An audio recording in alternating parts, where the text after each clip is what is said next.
Hey everyone, hope you're having a good day. My name's Andy. My channel's Finding Value. Today we're going to go through Twitter.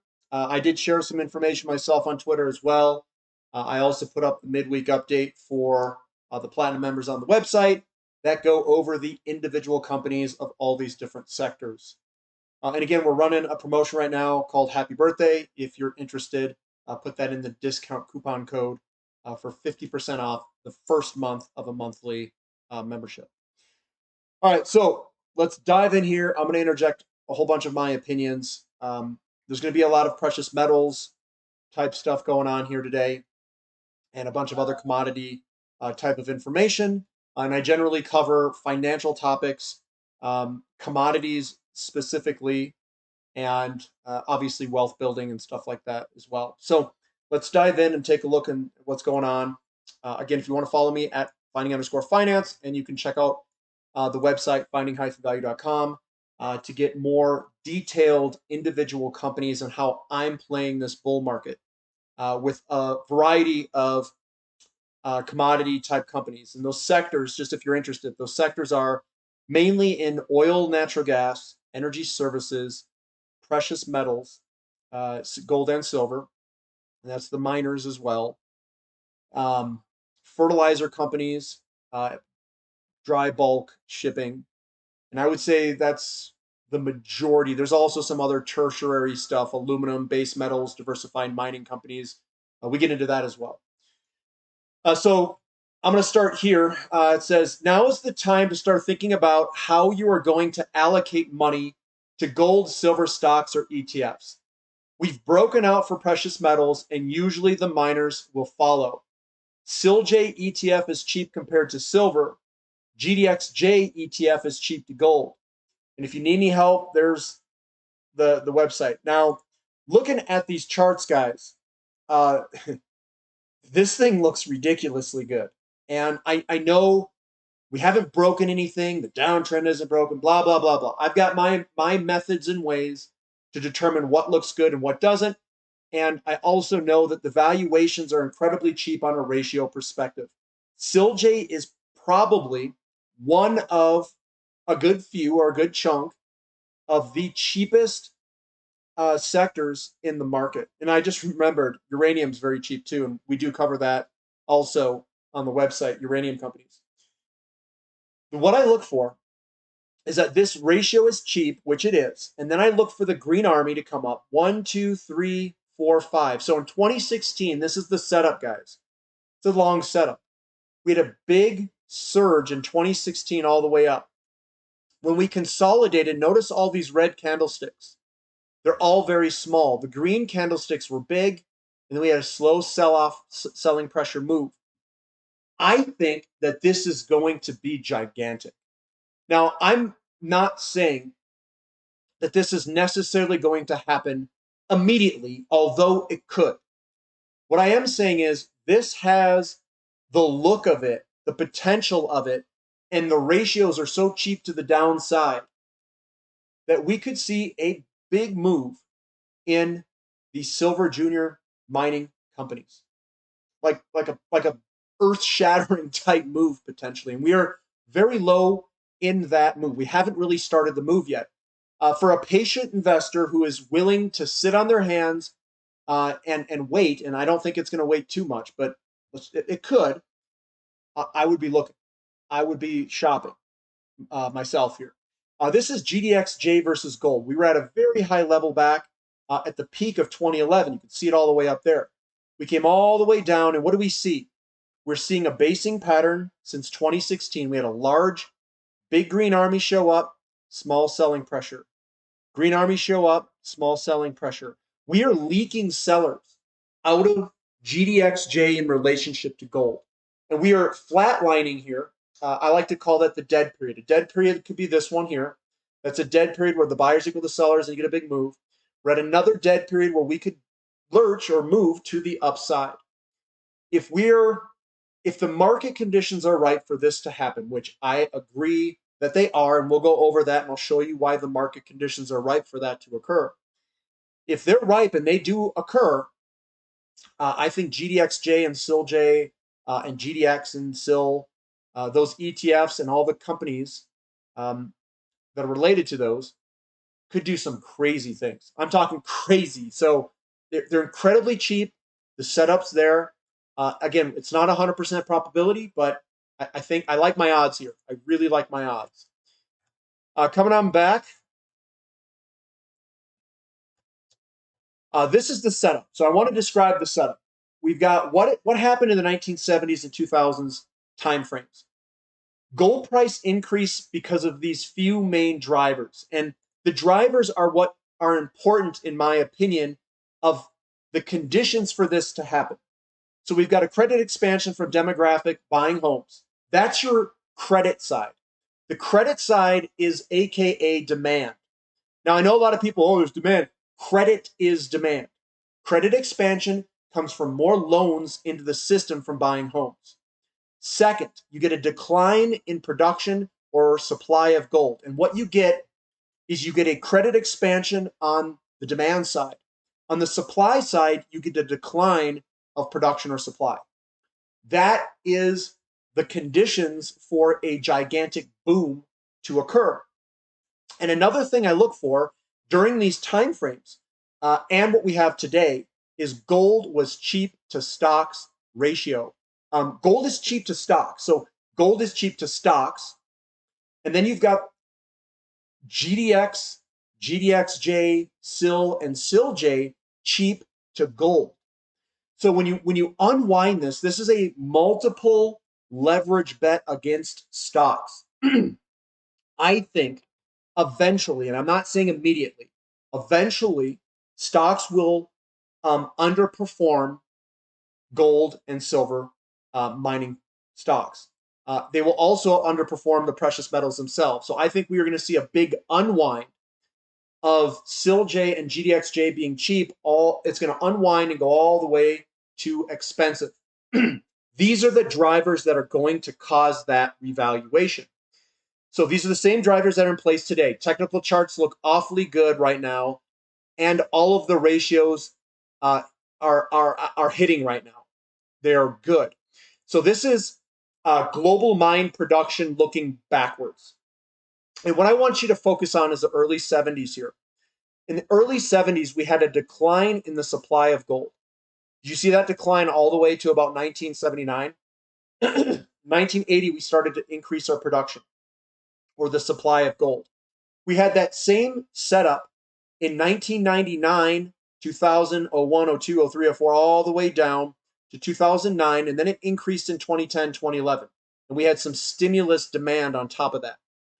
And then we went back down in gold because we had an increase in production. If you look at the forecast going ahead for the supply side, the gold supply forecast industry decline that Barrick says in 2020, we're going to start to decline from 2020 going forward. That is the same situation that we've seen in history in the 1970s and in the 2000s, and we also have, stacked on top of it, credit expansion like those two periods. So the whole market conditions is exactly the same as those periods. So if I were to bet, if I were a betting man, which I am putting massive amounts of bets on this, I think that this is going to go higher. Physical precious metals are going to go higher. And then the gold and silver mining companies, which carry a lot more risk, could also go up dramatically under these market conditions. So this is something you want to sit down and say, do I have my portfolio set up correctly? Am I exposed? Am I taking enough risk or am I taking too much risk?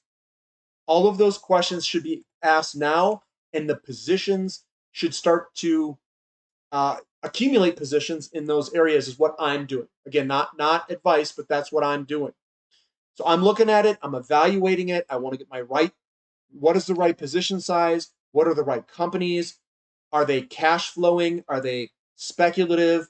How much should I allocate to speculative? How much should I allocate to producing? Should they be royalty companies? How much should I put in the royalty companies? I have my opinions around all that, and I'm going to have to let you guys work that out since I'm not an advisor, but that is what I would be looking at and trying to figure out right now. Scrolling down, we've got silver here. So this is the setup. These are technical charts of the physical metals themselves.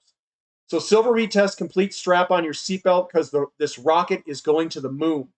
Silver squeeze. Now, I don't know if it's going to go to the moon. I'm not stating that, but what we have here is we've got a line going across. We've got a lot of hits coming through. We are starting to see an acceleration to the upside here this past day. It was a very large move to the upside. What we want to see are small bloody nose candlesticks with large green buying pressure days, and that is how it's going to move up. We are hopefully breaking out of this and ready to move. And that's where we should be getting excited. We should be getting excited on the breakout and the retest of the trend line. We shouldn't be excited when the price moves $10, $20 and then get excited. We got to get excited early. We got to get good positions at very good prices. Now, if you're a momentum trader, the momentum isn't there yet in the mining companies. But I'm not a momentum trader. I'm a value chaser. And I'm going to invest before the momentum comes to try to get to maximize the most amount of gains. And I might have to be patient for that to occur. Scrolling down, this is gold futures, all right? Gold has a gigantic cup and handle. We've talked about that a lot. It is breaking to the upside. We've done our retest here, and now it's ready to go. It's go time, in my opinion. Let's hope that the interest rates and the dollar support this move. If that is the case, where the curve kind of levelizes but uninverts a little bit, it kind of normalizes some, I think gold and silver could really take off. It's going to be a big tailwind behind us. Coming on down, it says, what happened to all the people calling for $50 oil? I guess if you squint hard enough, you can pretend that the 8 handle on Brent is a 5. Market is going to get very tight in the second half. Oil, natural gas, all of these energy-related sectors, I think, are going to go ballistic at some point. Now, I know everybody wants timing. I don't know the timing, guys. I think we're breaking out now. I think it's all right in front of us. I think we've got a long way to go to the upside. And I'm not trying to time the short term. I want the big, 40, 50, 100 bagger move. Now, I bought very low, and it is possible for those returns to occur for me. I'm in the middle of it. And I'm doing it in front of everyone on YouTube, so you can see how I'm doing it. And all of the slack I get for holding the entire period. Seems like I'm getting a lot of slack. Oh, you should have sold out. Oh, we're in a recession. Oh, it's going to collapse. Oh, it's going down to 20 or whatever. But it's not collapsing. It is remaining high. So I'm going to hold on. I think the market conditions are right for all these things to go higher. And it looks fantastic. Here's olive oil. It says, olive oil prices have surged to an all-time high after a lengthy drought damaged crops throughout much of Southern Europe. I want to show you something. If you draw a line going across here, you have a breakout line. When it broke out of that line, that's when it really ran. You should not, in my opinion, be buying at the top here. You should be buying when you're up against that resistance and the lows are coming up. We are seeing these same setups right here in a lot of different sectors and commodities. To name a few, we are on the right-hand side here. We put in a double bottom. Sometimes these are big double bottom patterns, and then we pause at the top here. Copper is here, rare earth metals is there, lithium's there, oil's there, natural gas is there. There's a whole bunch of different things that are all right there, sectors, for a potential move like this that is coming. That is what you have to recognize. You need to know the technical chart patterns. You need to know the ratios and the valuations of all this stuff. And that is how you become confident to hold on. And you need to know the market conditions for that to continue to unwind that value for you. Here's DXY. Technically just hit a new low. DXY is falling, guys. That is a tailwind for the market conditions that we look for commodities to go higher. Platinum. So platinum's got this inverted head and shoulders on a shorter time frame. It's starting to move on up. That also looks fantastic. We got Logan. I got to throw Logan in here because he's talking to Nick Gurley. He's the reventure capitalist guy. Still waiting on the 2021 bubble crash call to happen. For Nick, why have home prices surged in 2020? Because the supply of homes for sale, aka inventory, has plummeted. However, don't expect this trend to continue in 2021. Okay, dude, like this guy has been so freaking wrong. I'm sorry, guys. Gets me a little bit mad. US gasoline storage continuing to be at a very low level. 2023, 2022, 2021, we're continuing year after year to draw down the inventory. Lower, lower, lower, lower. Crude build this week came entirely from the big dip in crude exports. It's temporary. All right. And then the last one here, commodity rallies are almost never isolated developments. Natural resource assets are highly interconnected, and once one starts moving, the others follow accordingly. Although we may assume these commodity assets have entirely unique price dynamics, the historical correlation between them is remarkably strong.